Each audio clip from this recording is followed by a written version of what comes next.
In the year 1615, when England's expanding colonies were judged not by kindness but by productivity, reports reached London of a plantation whose order appeared too complete to be trusted.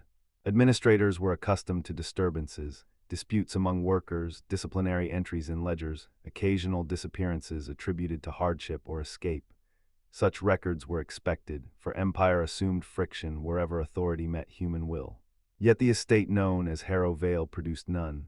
Situated along a humid Caribbean coast where sugar fields stretched toward restless waters, the plantation prospered without recorded conflict. Ships departed on schedule. Accounts balanced with remarkable precision. Annual summaries described obedience so consistent that officials praised the estate as evidence that discipline, when properly managed, required little force. It was precisely this perfection that provoked suspicion. The Crown appointed Thomas Elbridge, a quiet recorder trained in administrative law, to examine the plantation's archives. His duty was ordinary: verify accounts, confirm labor inventories, and ensure taxation accuracy. Men of his profession rarely expected discovery. Their work concerned numbers rather than people. Upon arrival, Elbridge observed nothing immediately improper.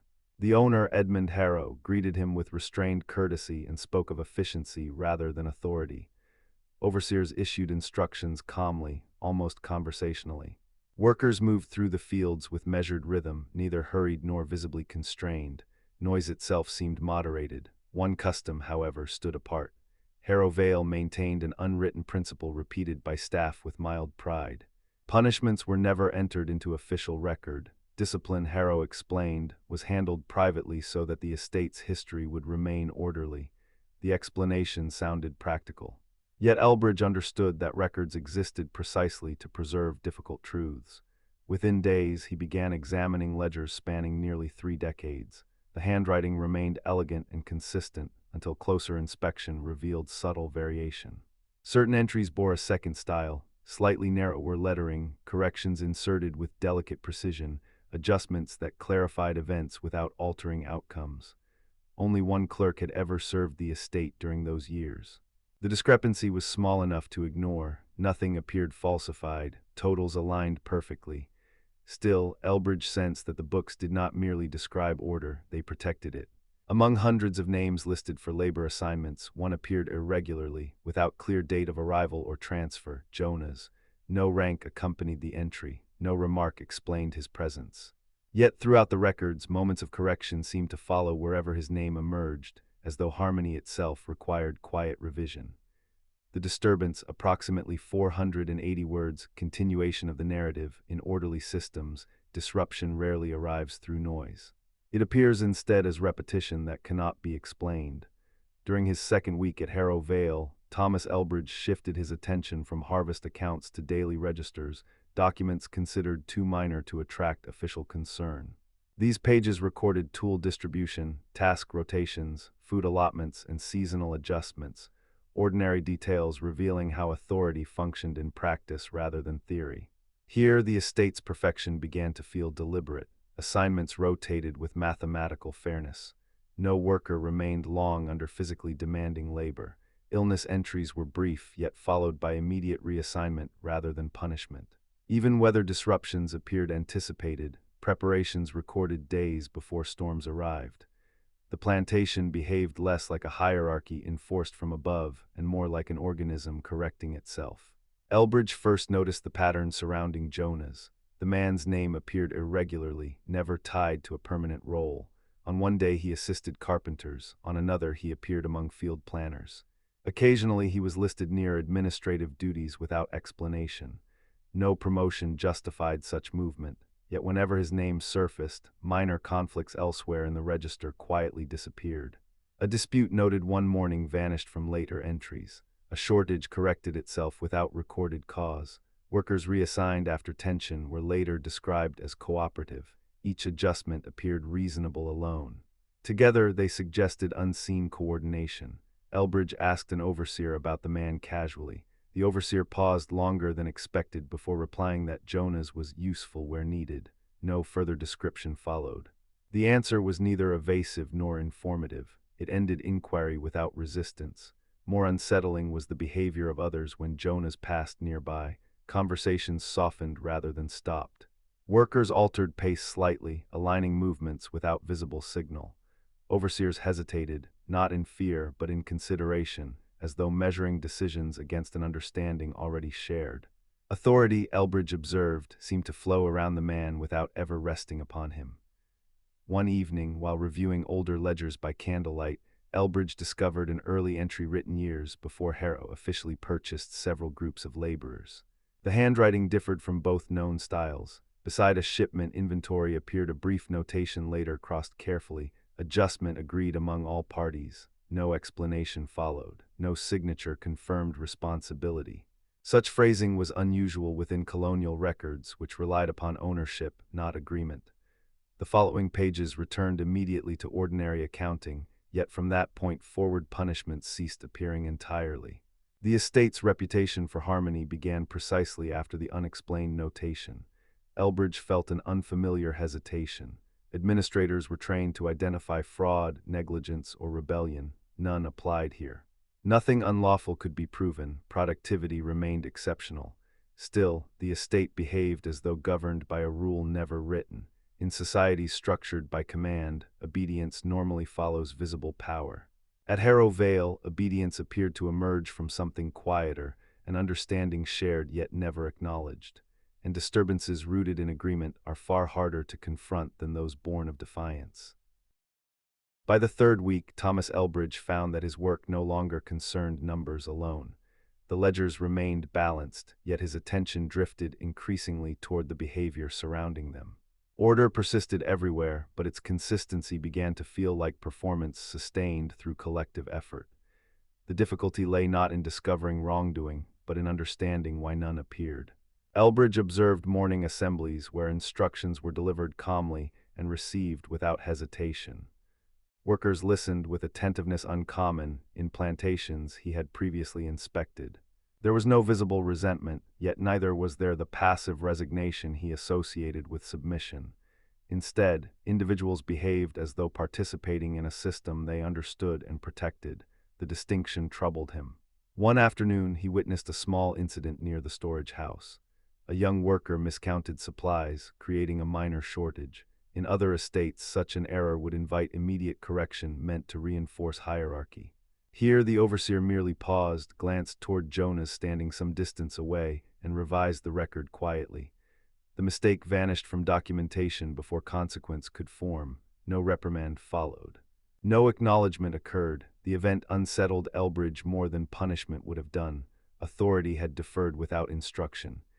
He began reviewing earlier records again, this time searching not for discrepancies but for absences.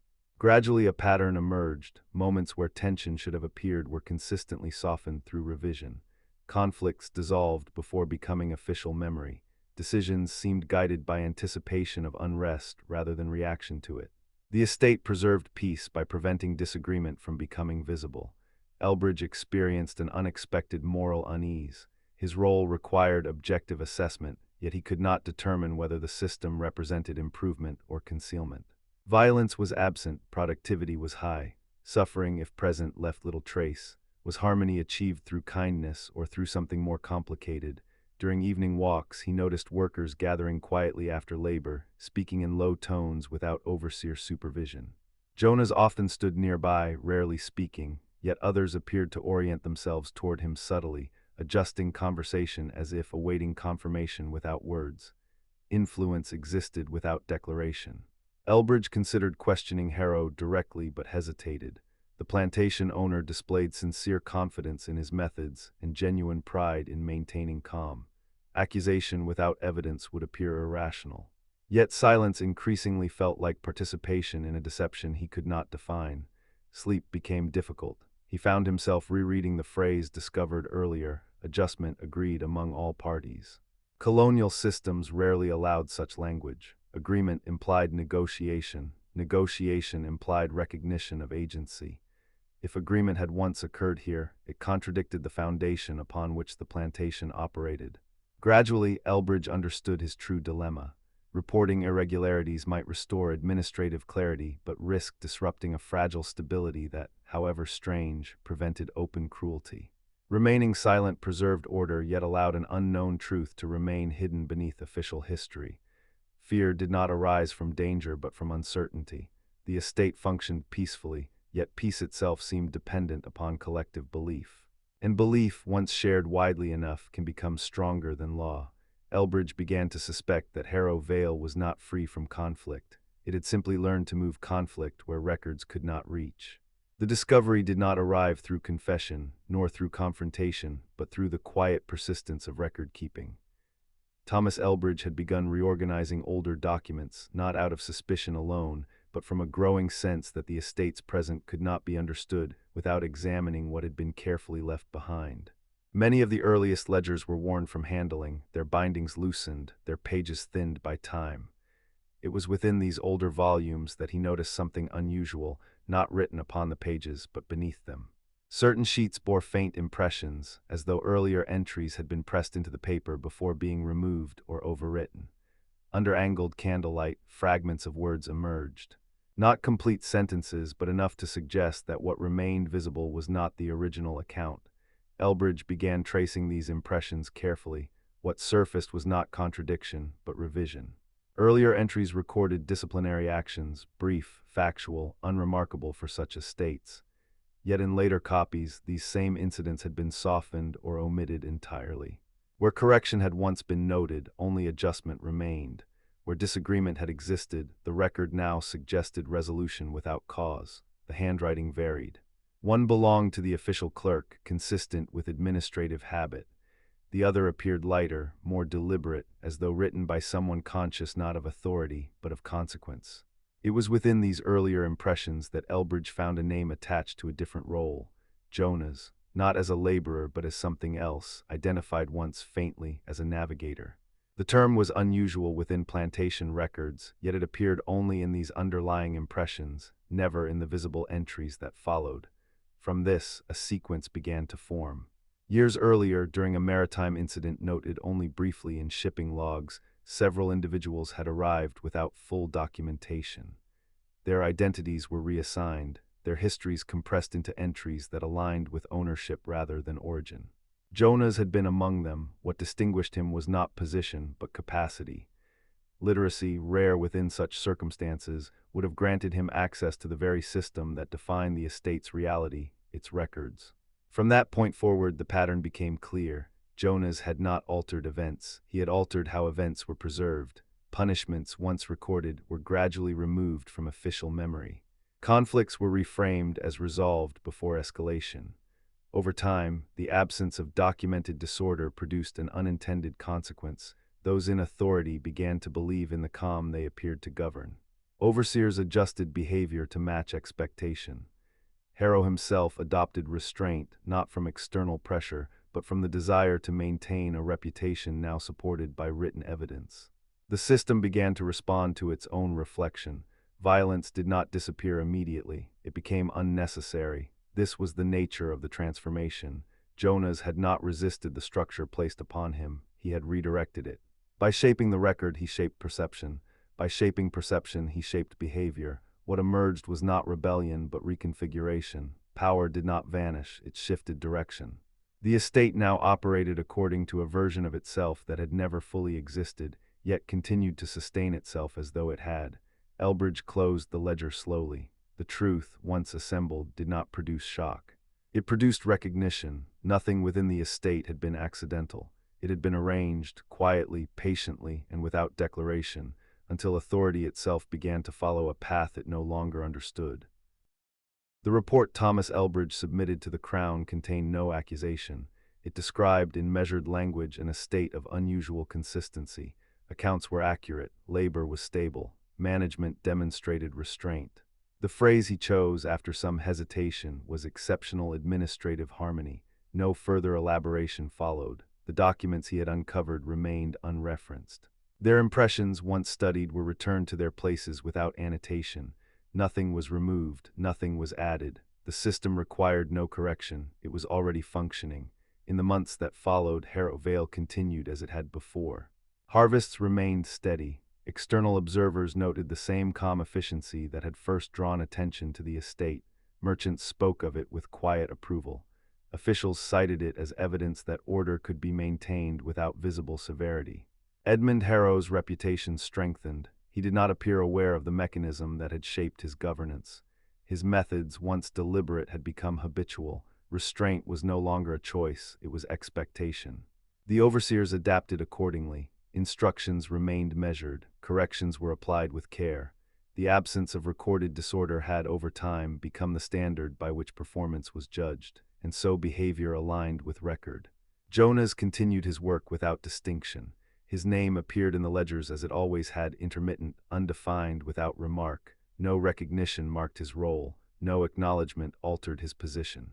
Nothing outward suggested influence, yet the structure he had shaped endured without him needing to maintain it actively. This, perhaps, was the most complete form of change.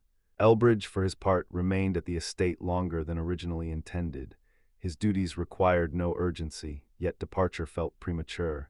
He observed routines not as anomalies now, but as established conditions. The unease that had once accompanied his work did not disappear, but it settled into something quieter. Understanding does not always lead to action. Often, it leads to restraint. He recognized that exposing what he had discovered would not restore any prior state. It would disrupt a system that, however imperfect in origin, had moved toward a form of stability that no external intervention could easily replace. Justice in its formal sense would require dismantling the very order that now prevented open harm, and so he chose silence, not from approval but from recognition. Some truths, once revealed, do not produce correction. They produce consequence without resolution. In time, Elbridge departed. The estate remained. Its calm persisted, not as illusion but as habit. What had once been constructed quietly now required no maintenance. It simply continued.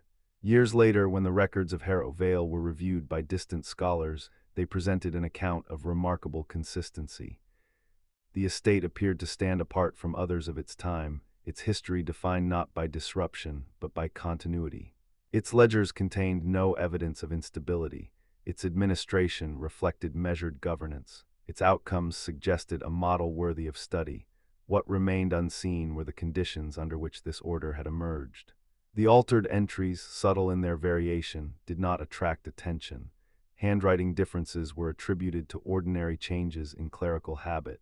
Missing incidents were interpreted as absence rather than omission.